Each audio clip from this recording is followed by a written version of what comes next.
জিম্বাবুয়ের বিপক্ষে বাংলাদেশ শক্তিশালী দল ঘোষণা করেছে।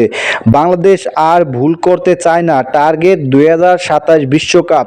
বাংলাদেশকে 2027 বিশ্বকাপ সামনে রেখেই তাদের সেভাবেই ওয়ানডেতে পারফরমেন্স করতে হবে, কারণ যেভাবে হোক তাদেরকে র্যাঙ্কিংয়ে থাকতেই হবে। অস্ট্রেলিয়াকে যেভাবে সিরিজ হারিয়েছে, জিম্বাবুয়েকে সেভাবেই হারাতেই হবে। চলুন দেখে আসি কে কে থাকছে ওয়ানডে দলে। প্রথমেই থাকছে সাইফ হাসান। সাইফ হাসানের সাথে শুরুতেই ব্যাট করবে তানজিদ হাসান তামিম। এই দুইজন ওপেনারের উপর বাংলাদেশের অনেক আস্থা। এদিকে তৃতীয় প্লেয়ার হিসেবে থাকছে সৌম্য সরকার।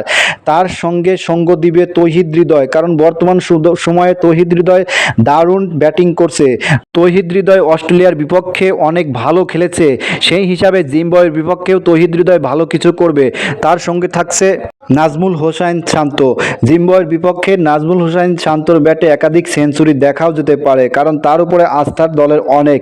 এদিকে মিডল অর্ডারে দারুণ পারফরমেন্স করছে মোসাদ্দেক হোসেন সৈকত। তার সঙ্গে আছে ক্যাপ্টেন মেহেদী মিরাজ। বর্তমান সময়ে ক্যাপ্টেন মেহেদী মিরাজ সেরকম ফর্মে নেই। এদিকে তাসকিনের দুর্দান্ত বোলিং তো আমরা দেখতেই পাবো। সঙ্গে আছে গতিময় বালক নাহিদ রানা, যার বলে অস্ট্রেলিয়ার কাঁপুনি উঠেছিল। এদিকে তো শরীফুলের কথা বললে নয়, কি শেষ লাস্ট ম্যাচে অস্ট্রেলিয়ার বিপক্ষে 6 কি উইকেট নিয়েছে। তাদের সঙ্গে পেস বোলিংয়ের বস মুস্তাফিজুর রহমান তো রয়েছেই।